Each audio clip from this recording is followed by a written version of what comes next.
In the video, the crying boy is a child from Brownstone Kindergarten in Tianshui City in Gansu Province. Recently, 233 children from the kindergarten were found to have dangerously high levels of lead in their blood, bringing this issue to public attention. This incident began when children in the kindergarten started showing symptoms like nausea, diarrhea, stomach aches, hair loss, and lack of concentration from March this year. Parents took their children for medical checks, but the local authorities in Tianshui said the results were normal. It was only when they went to Xi'an for further tests that they discovered the lead levels in their children's blood were dangerously high.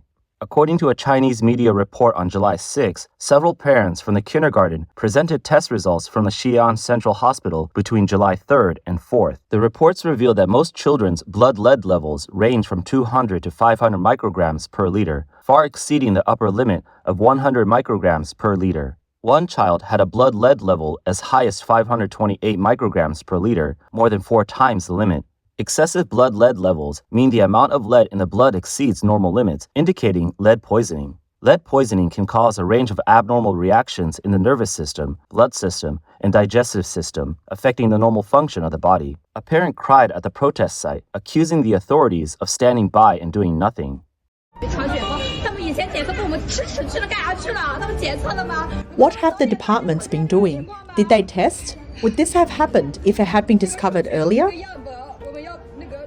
During their child's treatment in Xi'an, parents received a verbal notification from the staff in Tianshui stating that the child's blood lead test results were normal, but they were not provided with a paper or electronic copy of the test report. One parent claimed that the Tianshui authorities informed him that his child's blood lead level was 14 micrograms per liter. However, a report from Xi'an Central Hospital dated July 4th showed that the blood lead level was 290 micrograms per liter, and the hospital's outpatient medical records confirmed that the child had been diagnosed with lead poisoning.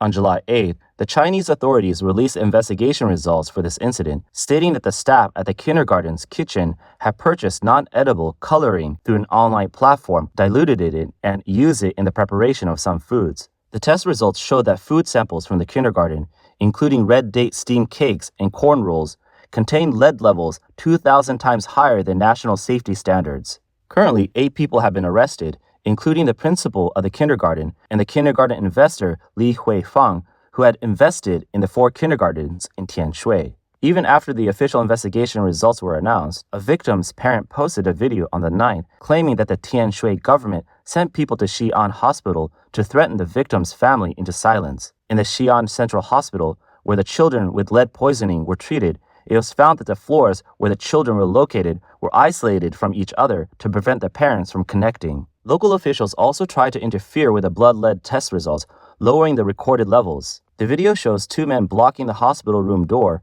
preventing parents from entering. The parents broke through the blockade and flooded into the room. Inside the room, it appears there were stability maintenance officials talking to doctors. They attempted to stop the parents from filming. Parents have accused Tianshui officials online of using no reimbursement for medical insurance as leverage, forcing the children to return to Tianshui for treatment while promising free treatment when they return. The incident did not end with the official announcement of the investigation results. Many people mainly question if the intention was to make the food more visibly appealing by adding color. Why didn't they buy cheaper edible food coloring, but instead purchase more expensive and pungent paint pigments? According to reports from mainland media, a reporter checked a popular e-commerce platform and found that the prices for paint pigments and edible food coloring online were not much different, with some edible colorings even cheaper. Some parents have confirmed to the media that some children are usually brought food by their parents and do not eat meals at the school. The public questioned why that even though these children did not eat school meals, their blood lead levels still showed excessive amounts. On July 10th, a blogger analyzed 5 major questions regarding the incident. The official report on the Tianshui blood lead incident has been released, and 8 major wrongdoers have been arrested, making it seem like the case is closed. However, the doubts in the public's mind have not been dispelled. We do not wish to, nor do we want to, question the authenticity of the official report's authority, but some details simply do not stand up to scrutiny.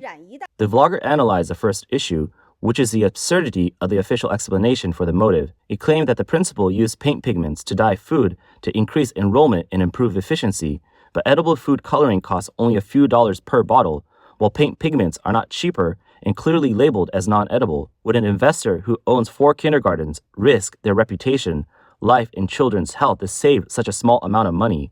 The second issue concerns the national regulations, which state that the lead content in paint pigments must not exceed 90 milligrams per kilogram. However, 3 batches of cake samples contain 1,340 milligrams, exceeding the limit by more than 2,000 times. If it were a legitimate paint, it would require dozens of kilograms of paint to be concentrated into 1 kilogram of flour to reach that level. If such a large amount of paint was used, the taste and texture should have been extremely pungent and bitter, yet neither the children nor the teachers could detect or taste it. The authorities claimed the material was purchased online. What brand and batch was it? Will they dare to release a source for investigation? Third, of the 4 kindergartens invested by Li, only this one encountered problems. If diet snacks truly helped attract more students, why didn't she promote it in all her kindergartens? Fourth, the parents were initially told verbally in Tianshui that the children's blood lead levels were normal. However, when they went to a major hospital in Xi'an, the results showed serious levels of lead poisoning. How did such a significant discrepancy arise? Why did Tianshui officials go to the hospital in Xi'an to persuade parents to bring their children back to Tianshui? What is being concealed here? The fifth issue is that Tianshui has lead zinc mining. 20 years ago, Tianshui had a large-scale lead poisoning incident caused by pollution from lead zinc mining. The kindergarten involved this time is less than 2 kilometers from a lead zinc ore transfer station. Have these environmental factors been investigated? This issue might not only involve these 8 individuals. Well-known Chinese author Li Chengpeng also published an article stating that a chemistry expert pointed out that the official report is obviously false by blaming the lead chromate pigment for the poisoning. This professional analysis doesn't hold up. Lead chromate is insoluble in water and has a density of 6.12, much higher than that of flour. If lead chromate were used to make buns, the yellow distribution would be uneven, and the product would look inedible. Even if it were lead chromate, the symptoms would most likely be due to chromium poisoning, not lead poisoning. What exactly is being covered up here? In 2006, over 200 villagers from Wujiapo village in Tianshui City were found to have severe lead poisoning, and 2 local chemical factories were identified as a source of the pollution. Similar to this case, local institutions in Tianshui stated they were normal lead levels in the environment in children's urine, but greatly differed from the results obtained in another city. Not far from the kindergarten involved in the lead poisoning, there was a state-owned enterprise, White Silver Non-Ferrous Group's factory-led zinc mine transfer station. Some people suspect that the real cause of the children's lead poisoning may not be the food coloring added, but related to industrial pollution. If it is factory pollution, the victims might not be limited to the children from the kindergarten. Some people have said that this company, which mines silver and other minerals, discharges large amounts of lead-contaminated wastewater, causing surrounding soil to exceed lead standards. Being more vulnerable than adults, children suffer more severe injuries. Blaming the paint pigment for the poisoning allows this state-owned enterprise to evade responsibility for environmental accidents. Some people have stated that the kindergarten does not have the power to alter test reports, and the ability to manipulate the hospital, internet authorities, and publicity departments can only be done by the local government. Chinese blogger Luo Haijun stated that Chinese people are not that lucky. They will not receive any compensation from the government or businesses, nor will they know the truth. Following the kindergarten incident, a lead poisoning case has also emerged in Tianjui City, Tianshui Province. The authorities are silencing people by locking up those fighting for their rights. The video shows a woman crying, with a text indicating that her family of 4, including her 5-year-old son and 4-month-old baby, has been poisoned by lead. The family had been detained by the government for more than 10 days, unable to go anywhere, and no treatment has been provided. Many people have noticed that these harmful actions are becoming more prevalent in the food industry. Recently, a popular takeout shop in Nanjing, Gansu Province, was exposed for illegally using industrial-grade oxalic acid to clean crayfish. This store, which sells over 1,000 orders a month, has a rating of 4.9. Oxalic acid is typically used as toilet cleaner and for other purposes. Takeout only. You only do takeout? Yes. It is used as a chemical reagent in laboratories and should not be used to clean any food. Did you smell something strange? A little. Tap water. Why does it smell bad? What bad smell? You wash the shrimp, and if it's left in the water for 2 or 3 days, so the water will smell fishy. According to Chinese media reports in early July, a restaurant named Brother Lobster Crane in Nanjing was reported for using foul-smelling solution to clean crawfish in a corridor. The solution was accompanied by a white powder labeled oxalic acid with a clear warning stating not for food or feed use. An undercover reporter observed the restaurant for several days and found that the staff cleaned crawfish twice a day, in the morning and afternoon, with each batch weighing over 100 kilos. 用草酸洗小龙虾，难怪每天能卖几百斤。 They use oxalic acid to clean the crawfish. No wonder they can sell hundreds of kilograms every day. It's all for the money, no matter the cost. According to the vlogger in the video, the restaurant's business is booming with hundreds of kilos of crawfish sold daily through takeout. The workers don't bother cleaning the crawfish with fresh water. Instead, they pour 3 bottles of oxalic acid into the water, basically a type of industrial chemical commonly found in toilet cleaners. The baskets and waste bins used for the crawfish are also cleaned in the same solution. The crawfish started thrashing around and soon turned from a dull gray to a shiny appearance in just a few minutes. However, the oxalic acid bottles clearly state that it is prohibited for food processing, as it can cause significant harm to the gastrointestinal system and kidneys. To save time and make more money, the owner doesn't care about these things at all. The kitchen hygiene is beyond terrible. Despite all this, the restaurant still has a rating of 4.9 and manages to sell 1,000 orders a month. Imagine how the regular customers would feel if they knew the truth. Wouldn't they vomit? According to Gansu Cheng, an associate professor at the School of Chemistry and Chemical Engineering at the Southwest Petroleum University, oxalic acid can dissolve dirt on the crawfish's shell and even has a mild bleaching effect, making the washed crawfish look more appealing. While its strong corrosive properties are commonly used in industrial and laboratory settings, it is illegal for oxalic acid to be used alone in food processing. Zheng pointed out that oxalic acid is extremely harmful to the human body. If residues remain on the crawfish, it can irritate the mouth, stomach, and intestines, potentially leading to kidney stones and other severe consequences. Food safety issues in China are very serious, with many individuals involved in harming others becoming desensitized to the consequences.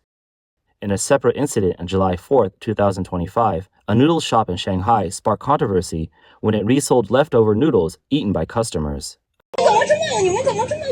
How disgusting can you be?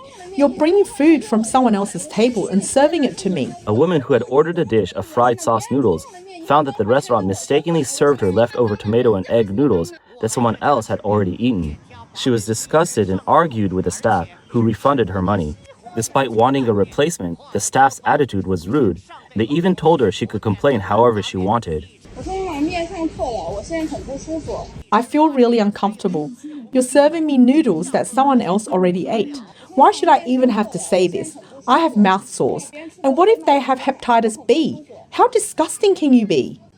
The customer argued with the restaurant staff, and the situation ended in a disagreement, with the customer lodging a formal complaint. Another vlogger posted a video from Hezhou, Guangxi, where students' milk provided by a local school was found to be clearly expired and spoiled.